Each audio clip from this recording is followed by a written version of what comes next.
Usiaku menginjak 27 tahun saat kuputuskan menikah dengan laki-laki pilihanku. Tanpa melalui proses lama, akhirnya aku resmi menjadi Nyonya Ardian. Hari-hari bahagia kami lalui bersama. Meskipun selepas menikah, aku dan suamiku masih tinggal di salah satu kamar sewaan. Kami cukup bahagia. Maklum, aku dan suamiku adalah pegawai yang baru saja diterima bekerja di salah satu instansi pemerintah di sebuah kota kecil.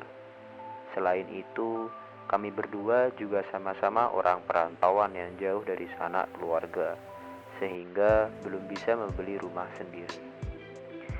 Keinginan orang yang sudah berkeluarga pastilah punya tempat berteduh yang nyaman. Begitu pula aku. Aku pun ingin seperti orang lain, punya rumah yang layak, tempat membesarkan anak-anakku, tempat bermain yang nyaman buat mereka, dan tempat paling indah di dunia. Namun, sementara aku harus memendam keinginan itu. Kalaupun kuutarakan keinginanku kepada suamiku juga percuma, karena aku tahu kondisi kami. Awal-awal menikah, buatku tidak masalah jika harus tinggal di kamar sewaan.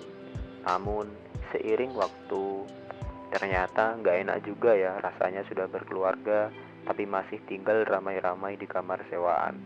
Rasanya nggak ada privasi. Mau mandi harus ngantri, nyuci ataupun jemur baju juga nggak bisa semaunya. Pokoknya semua serba terbatas.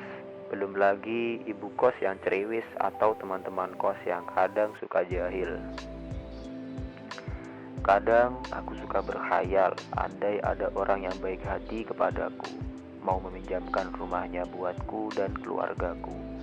Akhirnya setelah melalui pembicaraan empat mata selama berhari-hari dengan suamiku, kami memutuskan untuk pindah rumah kontrakan. Tiap hari bertanya dan kesana kemari mencari informasi. Barangkali ada rumah yang dikontrakan. Setelah beberapa hari, akhirnya aku menemukan juga rumah yang dikontrakan dengan lokasi dan harga sewa yang sesuai dengan ukuran kantongku. Aku mengontrak untuk jangka waktu 4 tahun. Awal kontrak rumah semua berjalan lancar sampai anak pertamaku lahir. Masalah muncul di tahun kedua. Pemilik rumah berniat menjual rumah itu. Ini membuatku kelabakan, bingung, marah, resah, dan kecewa. Gimana gak galau, baru 2 tahun menempati, sudah mau disuruh pergi. Terus aku disuruh tinggal di mana? Perjuangan kedua dimulai. Aku mulai berburu informasi rumah yang dijual dengan harga murah di dekat tempat kerja. Tapi susah juga. Berhubung saat itu uang tunai juga aku tidak punya, akhirnya aku melirik kredit kepemilikan rumah. Bayanganku saat itu, untuk pegawai pemula sepertiku, hanya kredit rumahlah yang bisa aku lakukan. Dengan penghasilan yang pas-pasan, aku yakin aku bisa. Aku mulai mengumpulkan sisa-sisa tabungan yang ada untuk melunasi uang muka. Pikirku waktu itu, yang penting uang muka lunas, sisanya gampang karena bisa diangsur beberapa tahun. Selanjutnya, selama beberapa tahun, aku mengencangkan ikat pinggang demi rumah sendiri. Aku harus membuat prioritas, mana yang harus dibeli dan mana yang harus ditunda. Mana yang benar-benar kebutuhan dan mana yang hanya bersifat keinginan. Saat itu, dalam kondisi hamil tua, aku terpaksa harus mencari rumah kontrakan yang baru karena rumah kontrakanku yang lama sudah terjual, sehingga aku terpaksa harus menyingkir. Malangnya, sisa uang kontrakan yang 2 tahun yang sudah kubayar di muka ternyata tidak dikembalikan oleh pemilik rumah. Padahal jumlahnya lumayan bagiku. Sebenarnya aku belum ingin pindah menunggu anakku lahir dulu. Kata orang tua dulu, jika hamil jangan pindah rumah, tunggu sampai lahir. Karena kalau nggak gitu, anak yang ada di dalam kandungan akan kembali muda, akan lebih lama lahirnya, alias kerasan mendekam di perut ibunya yang nyaman. Kok cari rumah kontrakan lagi sih? Katanya sudah nyicil perumahan. Itu komentar sebagian orang. Gimana nggak mau kontrak lagi kalau perumahan itu belum dibangun? Menunggu peminatnya banyak. baru dibangun. Akhirnya pindahan tahap kedua ke rumah kontrakan yang baru dimulai. Bayangin capeknya aja udah males, harus packing, angkat-angkat, nurunin barang, bongkar-bongkar, dan menata lagi. Coba kalau aku punya rumah dulu sebelum menikah, pasti tak akan terjadi peristiwa bongkar muat berkali-kali seperti ini.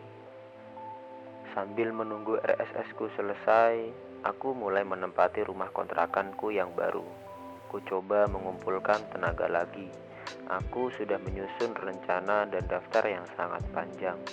Mengingat RSS yang kubeli dengan cara menyicil selama belasan tahun itu kecil, mau gak mau aku harus merenovasi dulu sebelum ku tempati.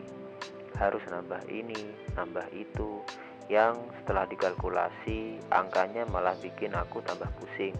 Mikirin biaya ditambah pusing, mikirin anak dan kerjaan. Andai dapat undian berhadiah, aku gak perlu mikirin hal-hal kayak gini. Beberapa bulan kemudian, rumah itu dibangun. Betapa senangnya aku. Aku bakal punya rumah sendiri. Gak perlu jadi kontraktor lagi. Gak harus capek bongkar muat perabotan. Alhamdulillah ya Allah, Kau berikan jalan yang mudah bagiku. Akhirnya, saat aku melanjutkan hidup di rumah baru, segera aku kabari keluarga kalau aku akan segera pindah. Akhirnya, aku dan keluarga kecilku menempati rumah baru. Sambil ku tempati, rumah mungilku aku perbaiki sedikit demi sedikit, sehingga menjadi lebih baik dan lebih nyaman untuk ditinggali.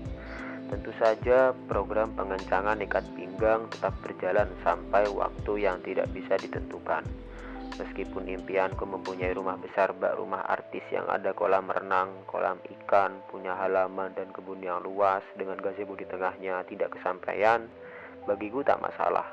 Yang terpenting, aku punya tempat berlindung dari sengatan panas dan hujan. Walaupun hanya RSS alias rumah sangat sempit, aku selalu bangga dengan rumah milikku itu. Dan sebagai ekspresi kegembiraanku, aku menuangkan warna-warna cerah untuk pelapis dindingnya. Beragam warna aku sapukan di sana, mulai warna merah, kuning, hijau, orange, putih, hitam, ungu, sampai abu-abu. Pokoknya seru deh. Buat yang tidak biasa lihat warna itu, bisa sakit mata. Aku menamakannya rumah pelangi. Belakangan baru aku menyadari ternyata ideku untuk mengaplikasikan warna-warna berani menginspirasi tetanggaku. Banyak dari mereka yang meniru polesan warna-warni yang menempel di dinding rumahku. Alhasil jadilah kampungku kampung pelangi.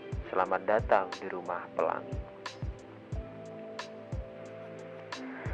Itu tadi adalah sebuah kisah dari seorang wanita yang berjuang bersama keluarganya untuk mendapatkan rumah impiannya dan impian keluarganya.